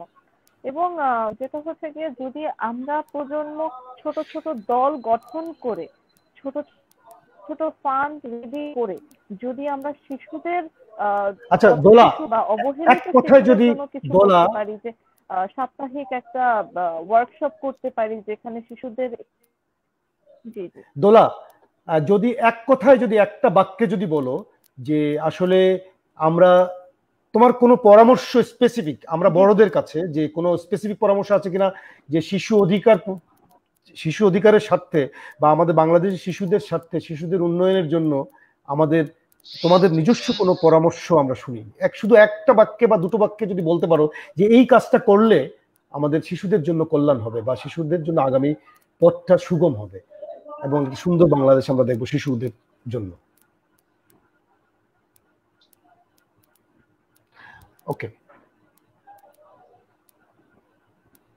পরামর্শ হিসেবে আমি এটাই মানে আমি যতটুকু দেখেছি আমি এতটাই বলবো যে সচেতন বিষয়টা এটা বেশি সবার মধ্যে দেওয়ার জন্য, যে পরিবার থেকে যদি আমরা সচেতন বিষয়টা সবাইকে দিতে পারি, যে সচেতন করতে পারি, তাহলে বোধহয় শিশুরা সবচেয়ে বেশি সিকিউর হবে। এবং যেটা হচ্ছে গিয়ে যে সরকারিভাবে বেসরকারিভাবে যদি আরো বেশি এগিয়ে আসি, আরো বেশি ফান্ড রেডি করি ওদের সিকিউর করার জন্য, ওদের জীবনযাত্রা সিকিউর করার জন্য, তাহলে বোধহয় আমাদের প্রজন্মটা আরো বেশি সচেতন হবে এবং আরো বেশি। ওকে, ধন্যবাদ দোলা। পরের পরের বাংলাদেশটা আমরা আরো সুন্দর জায়গায় দেখতে পারবো। থ্যাংক ইউ দোলা, খুব চমৎকার একটা পয়েন্ট রেজ করেছে, যে সচেতনতার কথা বলেছে এবং যে মানে ফাইন্যান্সিয়াল যে ম্যানেজমেন্টের কথা বলেছে, এটা খুবই চমৎকার একটা আইডিয়া। আমরা এটা পরবর্তীতে আমাদের এই আলোচনাটাকে আমরা কন্টিনিউ করব এবং আমাদের যারা আজকে বিশেষজ্ঞ প্যানেল আছেন তারা এগুলো নিয়ে বিশ্লেষণ করবেন। এবং আমরা জানি যে আমাদের বাজেট আছে, সরকার কিন্তু শিশুদের জন্য কিন্তু পৃথক বাজেট আছে এবং আমাদের শিশুদের স্বার্থে একটি পৃথক অধিদপ্তরের কথাও ঘোষণা করেছে।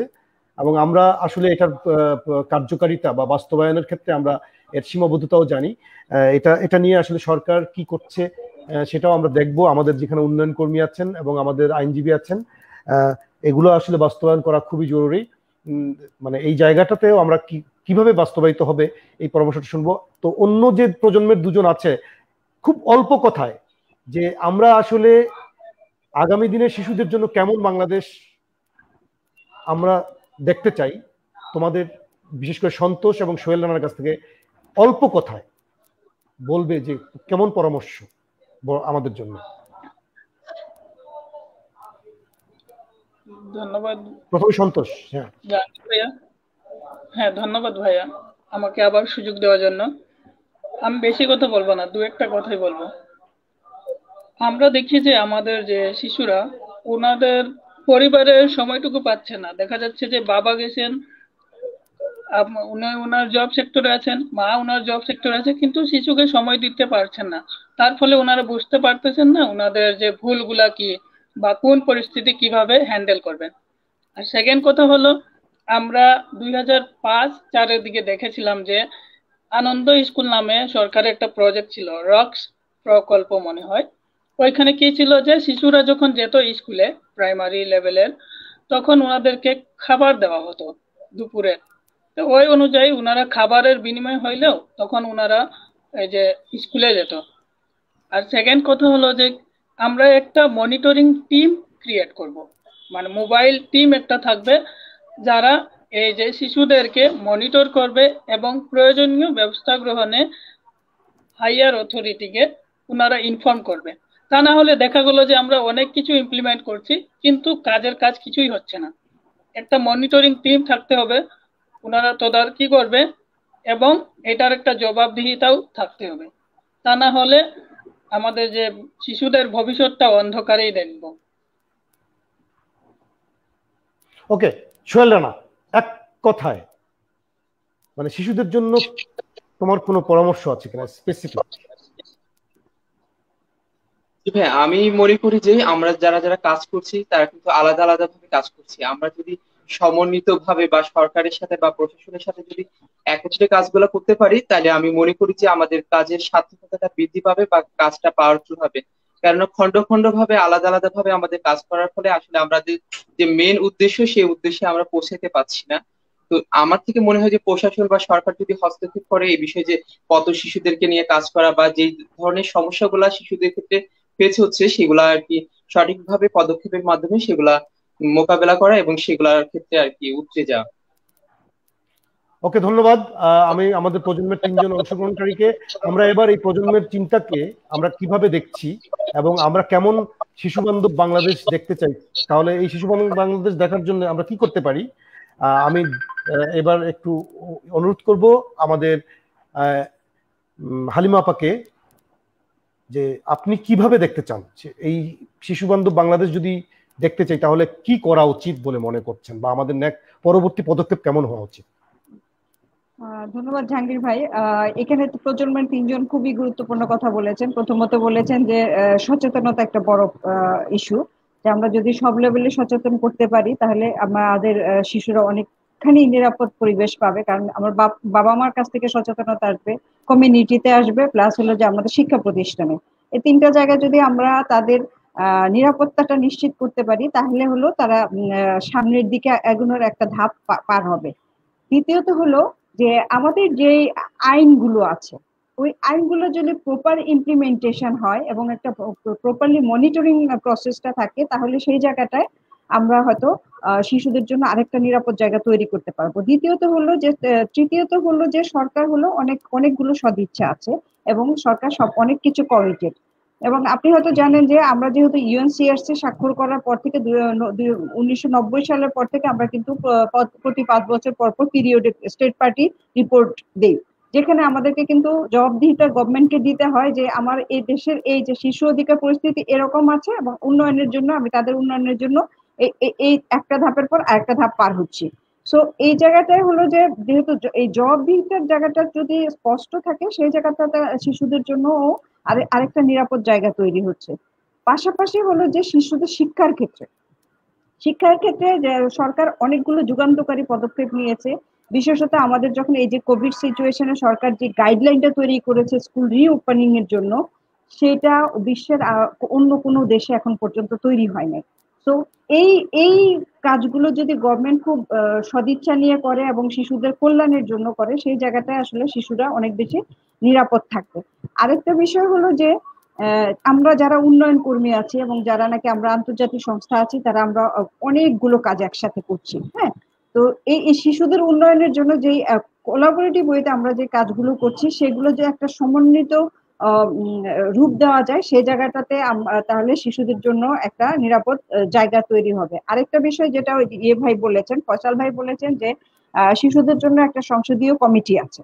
হ্যাঁ, এইটা হলো যে যেখানে জাতীয় সংসদের ডেপুটি স্পিকার এখানকার অ্যাডভাইজার, আপনি জানেন, এবং উনি খুবই একজন মানে সবকিছুতে এত পজিটিভ একটা লোক, এবং যেই চেয়ারপারসন আছেন যিনি সংসদীয় শিশু বিষয়ক সংসদীয় কমিটি, তারাও খুব কমিটেড।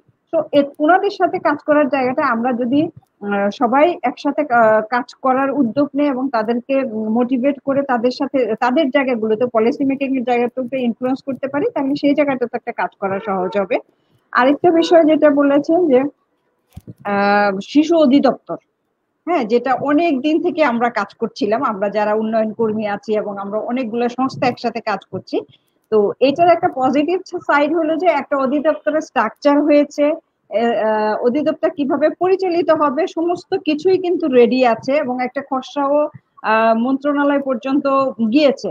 এবং আপনারা হয়তো জানেন যে শিশু অধিকার সংসদীয় কমিটি যেটা আছে, ওনাদের কাছেও এটা উপস্থাপন হয়েছে। এবং সবচেয়ে ভালো বিষয় হলো যে এবার যে বাজেটটা ঘোষণা করেছে গত বছরে, সেখানে অর্থমন্ত্রী নিজেই বলেছেন যে এই অধিদপ্তর হবে। সো অধিদপ্তরের কাজ কিন্তু এগুচ্ছে। হ্যাঁ, আমরা আশা করছি যে আমরা হয়তো আগামী 1-2 বছরের মধ্যে আমরা আমাদের শিশুদের অধিদপ্তরটা দেখতে পাবো। হয়তো কোভিড সিচুয়েশনের কারণে আমাদের অনেক কিছু পিছিয়েছে, তবে হ্যাঁ, কোভিড এর জন্য শিশুদের নিরাপত্তাটা আরো নিশ্চিত করতে হবে, কারণ এই কোভিড এর কারণে আমাদের অনেক শিশুরা যারা এক ধাপ এগিয়েছিল, বিশেষত শিশু শ্রম থেকে উদ্যোগ করার বিষয়ে আমরা যদি দেখি, সেখানে আমাদের যেসব শিশু যে জায়গাগুলোতে আমরা 100 শিশু উদ্যোগ করেছি, সেই শিশুগুলো আবার শ্রমে চলে গেছে, কারণ তাদের পরিবারে ইনকাম সোর্স না থাকার ফলে এবং স্কুলগুলো বন্ধ থাকার ফলে তারা কর্মক্ষেত্রে আবার চলে গিয়েছে। তো এই জায়গাগুলো যদি আমরা সমন্বিত ভাবে কাজ করতে পারি, তাহলে আমার কাছে মনে হয় যে আমরা একটা ভালো জায়গায় আমাদের শিশুকে নিয়ে আসতে পারবো। ধন্যবাদ। থ্যাংক ইউ হালিমা আপা, খুব চমৎকার কথা বলেছেন এবং অধিদপ্তরের বিষয়টা আপনি খুব গভীরভাবে জানেন, কারণ আপনি এটার সাথে কাজ করেছেন। আমরা অনেকেই এটা নিয়ে শিশু অধিকার কর্মীরা আমরা দীর্ঘদিন থেকে আন্দোলনের একটা ফসল যে শিশু অধিদপ্তরের ঘোষণাটা অন্তত এসেছে। আমরা আশা করি সরকার খুব শিগগিরই হয়তো শিশু অধিদপ্তর বাস্তবায়ন মানে পূর্ণাঙ্গ রূপে একটা বাস্তবায়ন করবেন। আমি এবারে মিথুন দাস কাব্য, যদি আপনার কাছে আমার জানার প্রশ্ন যে কেমন বাংলাদেশ হলে এই শিশুদের জন্য আমরা শিশু বান্ধব একটা বাংলাদেশ পাবো এবং পৃথিবীতে একটা রোল মডেল হব। আপনি তো আলোকিত শিশু নিয়ে কাজ করছেন, আপনার পরামর্শ কি বা আপনার সর্বশেষ মতামত কি?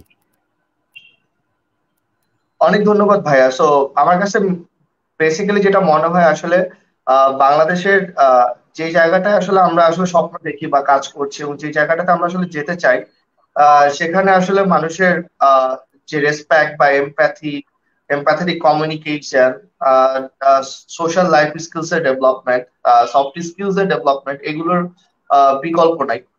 কারণ আমরা দিন দিন বেশ ইনটলারেন্ট হয়ে যাচ্ছি। আমাদের মানে সেই কম্প্রেশনের জায়গাটা বেশ কমে যাচ্ছে। আমাদের গ্রোথ মাইন্ডসেটের জায়গাটা ওরকম না, আমাদের পজিটিভ থিঙ্কিং এর জায়গাটা বেশ ঘাটতি। সো আমার মনে হয় যে আমরা বাংলাদেশের একদম কনসিয়াস সিটিজেন হিসেবে আমরা যে শিশুদের যে বাসযোগ্য একটা দেশ দেখতে চাই, সেখানে আগে নিজেদেরকে তৈরি করাটা খুব জরুরি। আর নিজেদেরকে যদি নিজেরাই খুব একটা ইভালুয়েট না করতে পারি, আসলে শিশুদেরকে আমরা ওই জায়গাটা কখনোই দিতে পারবো না। So আমার মনে হয় যে এই প্রজন্মকে নিয়েও যেমনি কাজ করা উচিত, না হলে পরবর্তী প্রজন্মের জন্য আসলে আমরা যেটা রেখে যাব সেই সেই জায়গাটা আসলে অনেক বেশি ওদের জন্য আরো বেশি কঠিন কঠিন হবে। সেখানে সেটা সেটা মিডিয়া লিটারেসি হতে পারে, সেটা সোশ্যাল লাইফ স্কিলস নিয়ে হতে পারে। আমাদের প্রত্যেকটা জায়গাতেই অনেক অনেক বেশি কাজ করা উচিত। আমাদের এই এ- আহ, এই জেনারেশনটাকে আসলে পরবর্তী জেনারেশনের জন্য কিরকম ভাবে দেখতে চায়, সেই সেই জিনিসগুলো নিয়ে আসলে বেশি বেশি ফোকাস থাকা উচিত। আমার মনে হয় যে এখানে গ্রুমিং, ট্রেনিং, অ্যাওয়ারনেস এগুলোর কোনো কোনো বিকল্প নেই। কারণ আমাদের মধ্যে থেকে বা এই জেনারেশনের মধ্যে থেকে যেভাবে এই জায়গাগুলো বিলুপ্ত হচ্ছে, মানবিক জায়গা আমরা দেখি পেশাটা বেশ ঘাটতি আসে। আমরা সোশ্যাল মিডিয়াতে যখন যাই দেখি বেশ ভালো হেট স্পিচ। তো আমার মনে হয় যে এই জায়গাগুলো নিয়ে এখন অনেক অনেক বেশি কাজ হওয়া উচিত, নাহলে এটা পরবর্তী প্রজন্মের জন্য আরো বেশি টক্সিক হয়ে থাকবে, এবং ওরা স্বাভাবিকভাবেই সুন্দর জীবনযাপন না করতে পারলে সেটা পরবর্তী বাংলাদেশটা আসলে অনেক বেশি চিন্তার হয়ে দাঁড়াবে আমার মনে হচ্ছে। ওকে, থ্যাংক ইউ কাব্য অংশগ্রহণ করার জন্য। আমরা এবার আমরা অজন্তাদির কাছে ফিরে আসব, আর সর্বশেষ আমি জামিউল হক ফয়সল ভাইয়ের কাছে যাব। তার আগে আমি অজন্তাদির কাছে জানতে চাইবো, যেহেতু উনি অনেক শিশু অধিকার নিয়ে কাজ করেন এবং মানে অধিকার কর্মী হিসাবে, এবং সার্বিকভাবে আমাদের এই প্রজন্মের ভাবনাগুলো শুনেছেন, ওরা অনেকগুলো সাজেশন দিয়েছে, অনেকগুলো পরামর্শ দিয়েছে। যেহেতু আপনি একজন বাংলাদেশের মানুষ হিসেবে প্রবাস থেকে বাংলাদেশকে দেখছেন এবং বাংলাদেশের জন্য কাজ করছেন, আপনি কি মনে করছেন যে আমাদের প্রজন্ম যে ভাবনাগুলো নিয়ে এসেছে বা তারা যে পরামর্শগুলো দিচ্ছে, এটাকে এগিয়ে নিয়ে যাওয়ার জন্য আমাদের দায়িত্ব, মানে আমাদের আমরা যারা কাজ করছি শিশু অধিকার নিয়ে, আমাদের দায়িত্বের জায়গা থেকে আমাদের কি করণীয়? আপনি আপনার বক্তব্য শুনতে চাচ্ছি আমরা। আনমিউট করতে হবে বোধহয়, সাউন্ডটা আসছে না দিদি। দুঃখিত, আমার মিউট করা ছিল। মুগ্ধ হয়ে শুনছিলাম আমাদের প্রজন্মের ভাবনা। আমি নিজেও এই প্রজন্মেরই একজন, কিন্তু দেশে যারা থাকেন, দেশের এই সমসাময়িক সময়ের তরুণেরা যেভাবে ভাবছেন দেশের মানুষকে নিয়ে, বিশেষ করে শিশুদেরকে নিয়ে, সেটা আসলেই প্রশংসার দাবি রাখে আমি বলবো।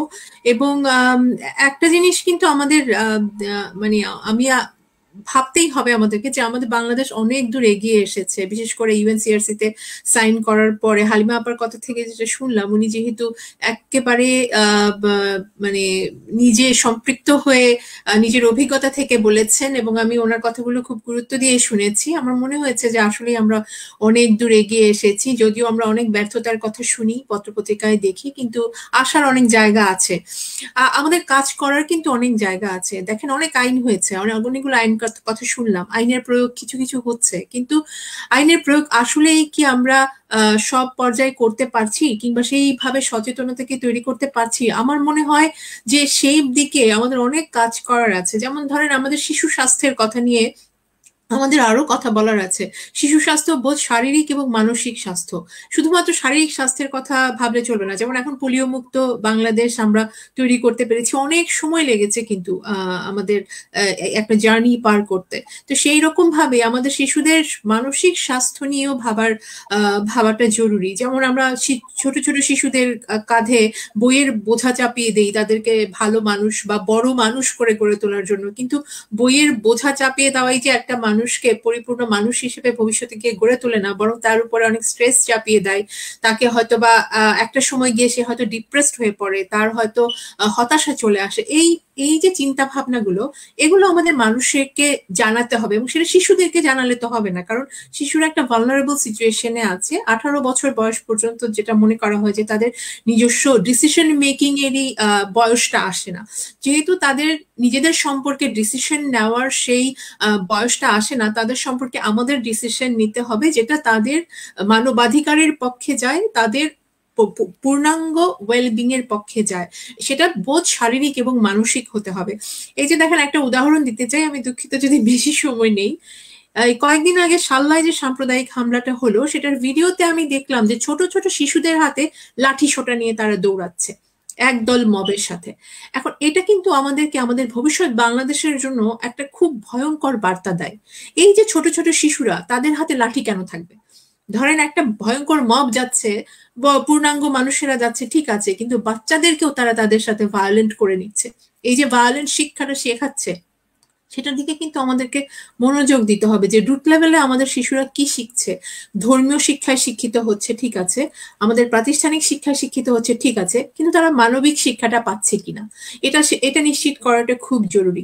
আমাদের ভবিষ্যৎ প্রজন্মকে একটা মানবিক প্রজন্ম হিসেবে গড়ে তোলার জন্য, একটা সুশিক্ষিত প্রজন্ম হিসেবে গড়ে তোলার জন্য প্রত্যেকটি সেক্টরে কাজ হওয়া জরুরি। শিশুদের শিক্ষা বিনোদনমূলক হওয়া জরুরি, যাতে শিশুরা আনন্দ নিয়ে কাজ করে, আনন্দ নিয়ে পড়াশোনা করে, আনন্দ নিয়ে শেখে, তাদের যাতে কোনো ভয়ের মধ্যে থাকতে না হয়, ভীতি কাজ না করে, সেটা নিশ্চিত করা জরুরি। এবং সেটা আমাদেরই করতে হবে। এটার দায় আসলে আমাদের যারা এখন নীতি নির্ধারক পর্যায়ে আছেন, রাষ্ট্রের শিশুদেরকে নিয়ে চিন্তা করার পর্যায়ে আছেন, বললেন যে সংসদীয় যে কমিটি রয়েছে, তারপর যারা কাজ করছেন, তাদেরকে সেটা নিশ্চিত করতে হবে যে আসলে আমরা কোথায় ল্যাক করছি। শিশুদের হাতে লাঠিসোঁটা কেন থাকবে? তাদের হাতে তো সেটা থাকার কথা না। কারা তাদেরকে সেই মদদ দিচ্ছে, কারা শিশুদেরকে একটা অমানবিক শিক্ষার দিকে নিয়ে যাচ্ছে, এই সব কিছু পর্যালোচনা করে সব দিকে নজর দিতে হবে।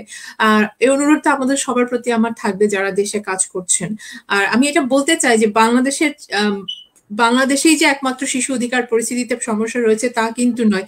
ইউকেতে আমরা আছি, ইউকেতেও দেখা যায় এই কোভিড পরিস্থিতিতে ডোমেস্টিক ভায়োলেন্সের শিকার হচ্ছে অনেক শিশু, কারণ ঘরে থাকতে হচ্ছে।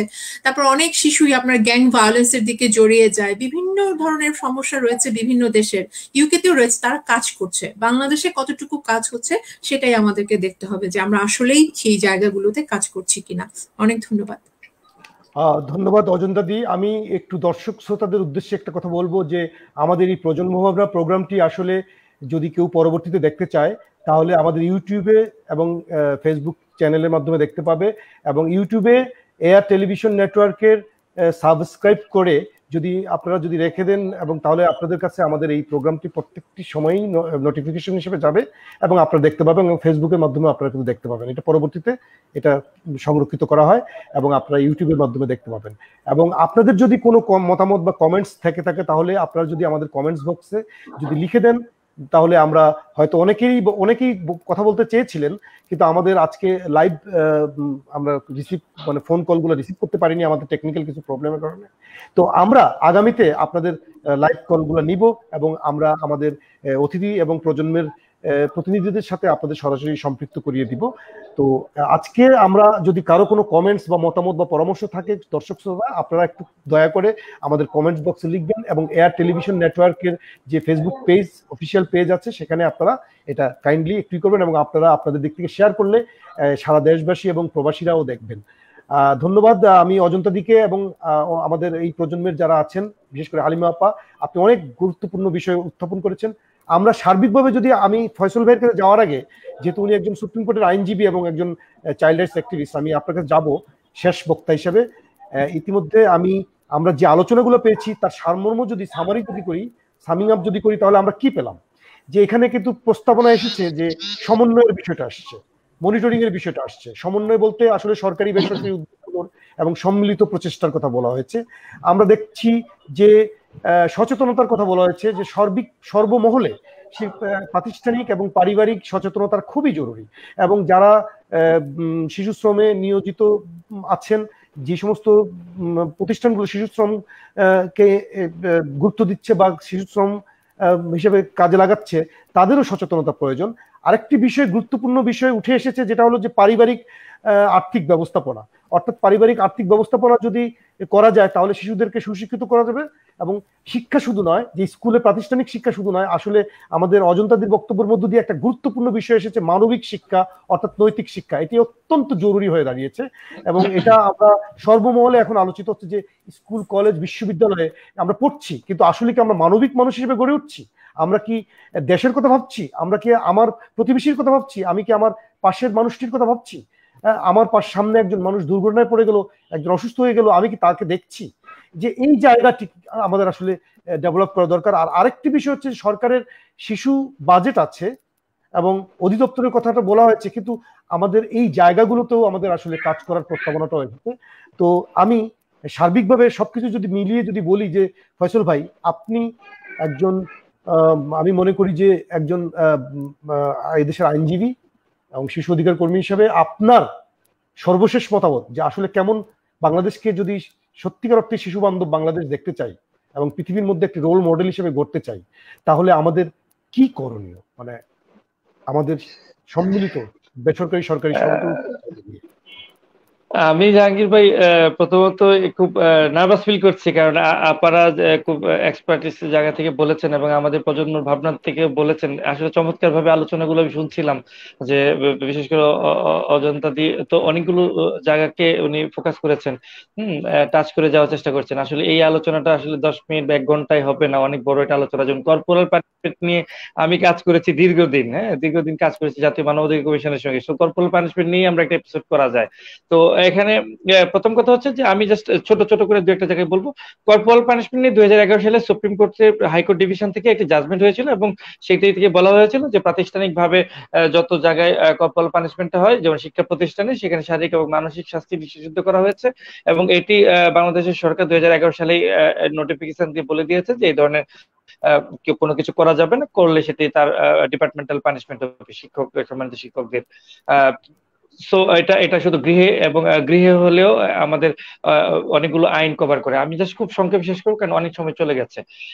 এটা হলো একটা কথা যে কর্পোরাল পানিশমেন্টকে আমাদের দেশে আইন ফোকাস করেছে, সো এটা এখন আর সুযোগ নাই। এখন আমাদের হালিমা আপা বলেছেন যে আসলে মানবিক শিক্ষা দরকার, এটা হচ্ছে মূল কথা। আমাদের আসলে আইন তো অনেক কিছুই আছে, অনেক জায়গায় আছে, ভায়োলেন্সটা সারা পৃথিবীতে চলে গেছে। শিশুদেরকে ব্যবহারের যে জায়গাটা, আপনি যদি সাম্প্রতিক দাঙ্গার কথা বলছেন বা সাম্প্রতিক একটা ঘটনার কথা বলছেন, শিশুদেরকে ব্যবহারের যে জায়গাটা, মানে এটা অনেকদিন যাবত চলে আসছে বিভিন্ন ক্ষেত্রে, আমি আর এই আলোচনাগুলো করছি না, এবং সেটা ওয়ার্ল্ড ওয়াইডে আমরা দেখতে পাচ্ছি। আর এখন কথাটা হলো যে এটা দায়িত্ব নিবে কে? দায়িত্ব নিবে কে? এই জায়গাটা থেকে হালিমা আপা বলেছেন যে উনিও জানেন, যেটা আপনিও জানেন, যে আমরা যারা আলোচক আছি এখানে সবাই জানি যে আমাদের এই যে শিশু অধিদপ্তর নামে একটা অধিদপ্তর করার কথা দীর্ঘদিন যাবত ঝুলে আছে। এবং আমি কয়েকটি মিটিং এ আমার যাওয়ার সৌভাগ্য হয়েছিল, সেখানে বলা আছে আসলে ওই যে আমাদের 2টা মিনিস্ট্রি আছে শিশুদের নিয়ে কাজ করে, একটা হচ্ছে বর্তমানে সোশ্যাল ওয়েলফেয়ার মিনিস্ট্রি, এবং আরেকটা মিনিস্ট্রি আছে নারী ও শিশু মানে মন্ত্রণালয়, যেটা মৌকা আমরা বলি সংক্ষেপে। এখন 2টি মিনিস্ট্রির মধ্যে হেস্তা শুরু হয়, আসলে শিশুদেরকে এই জায়গাগুলোকে লিড দিবে কে? তো শিশু অধিদপ্তর হয়ে গেলে সেটা ইনশাল্লাহ খুব দ্রুত সমাধান হয়ে যাবে। হালিমা আপা আরেকটি কথা বলেছেন যে আমরা যারা উন্নয়ন কর্মী আছে আমরা বিভিন্ন ভাবে ইন্ডিভিজুয়ালি কাজ করছি, সেটি নিয়েও বর্তমান যিনি মানবাধিকার কমিশনের চেয়ারম্যান তিনি কিন্তু ওই সোশ্যাল ওয়েলফেয়ার ডিপার্টমেন্টের উনি মহাপরিচালক ছিলেন, এবং উনি পরবর্তীতে মহিলা শিশু বিষয়ক মন্ত্রণালয়ের সচিব ছিলেন। সেই মিনিস্ট্রির একটি মিটিং এ উনি বলেছিলেন যে এটিকে নিয়ে উনি একটা কম্বাইন্ড, যারা বাংলাদেশের শিশুদের অধিকার নিয়ে কাজ করে, একটি কম্বাইন্ড প্ল্যাটফর্ম করবে এবং সবাই জানবে কে কি কাজ করছি। এটা এখন পর্যন্ত বাস্তবায়ন হয় নাই। উনি এখন মানবাধিকার কমিশনের চেয়ারম্যান। আশা করি যে উনি যদি প্রোগ্রামটা কখন ওনার নজরে যায়, উনিও বিষয়টি নিয়ে ভাববেন, এবং আমরা যারা ইন্ডিভিজুয়ালি ওনার সঙ্গে যদি দেখা হয় আমিও অবশ্যই চেষ্টা করব ওনাকে মনে করিয়ে দিতে। কিন্তু কথাটা হলো যে আমাদের দেশে আমরা আবার বলছি, আমরা পজিটিভ, আমাদের অনেক কাজ হয়েছে, আগামীতে হবে। আমরা যারা শিশুদের ব্যাপারে অনেক সচেতন হয়েছি, কারণ 1990 সালে আমরা সিগনেচার করেছিলাম অনেকগুলো অধিকারকে স্বীকৃতি দিয়ে, সেই অধিকারগুলো পর্যায়ক্রমে আমরা বাস্তবায়ন করছি। শিশুদের মতামতের মূল্যায়ন করা, শিশুদেরকে নিউট্রিশন যেটা দেওয়া। আমাদের একটি উন্নয়নশীল দেশ, সেখানে যতটুকু সম্ভব ডেফিনেটলি সরকারগুলো, একটা সরকার না, পর্যায়ক্রমে সবাই কাজ করছে শিশুদের অধিকার নিয়ে। এবং আমরা আগামীতে যারা আসবেন রাষ্ট্র ক্ষমতায়, যারা আছেন রাষ্ট্র ক্ষমতায়, তার সবাই শিশুদের অধিকার নিয়ে এই যে অগ্রযাত্রা শুরু হয়েছে, অবশ্যই আমরা আশাবাদী যে সামনে আমরা সবাই মিলে একটা সুন্দর ভবিষ্যৎ, শিশুদেরকে আমরা একটা সুন্দর জায়গায় আমরা মানে আমরা নিরাপদ একটি সমাজ উপহার দিতে পারবো। এই আছে আমার আজকের এই অনুষ্ঠানের কামনা, এবং আমরা প্রত্যাশা করছি যে আগামী দিনগুলোতে আমরা এই প্ল্যাটফর্মে যারা এসেছি এবং আগামীতে আমরা যারা শুনছি, প্রত্যেকেই আমরা শিশুদের অধিকার নিয়ে সোচ্চার থাকবো। যেখানে শিশুর অধিকার লঙ্ঘন হবে সেখানে আমরা সচেতন হব, এবং আমরা একটা সামাজিক মুভমেন্ট তৈরি করব। আজকের অনুষ্ঠানে যারা আমাকে আমন্ত্রণ জানাচ্ছি সবাইকে ধন্যবাদ, এবং আজ সম্মানিত আলোচক যারা আছেন, অনেক আমি জ্ঞানগর্ভ আলোচনা শুনতে পেরেছি। আমি আপনাদের কাছেও কৃতজ্ঞ এবং আপনাদেরকে ধন্যবাদ জানাচ্ছি। আসসালামু আলাইকুম।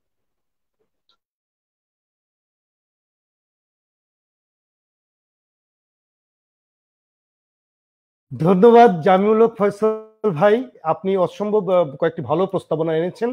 যে প্রস্তাবনাগুলো আসলে আমাদের যে নাসিমা ম্যাডাম, উনি দীর্ঘদিন সমাজ কল্যাণ মন্ত্রণালয়ে ছিলেন, পরবর্তীতে শিশু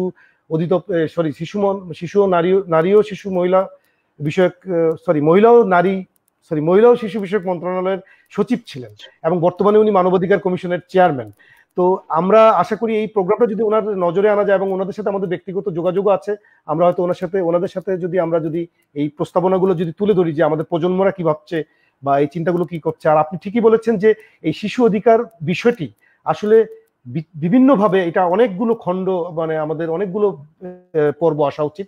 আমরা সেটা হয়তো আগামীতে চিন্তা করব, যেমন কর্পোরাল পানিশমেন্ট বা অন্যান্য বিষয়গুলো আমরা নিয়ে আসবো।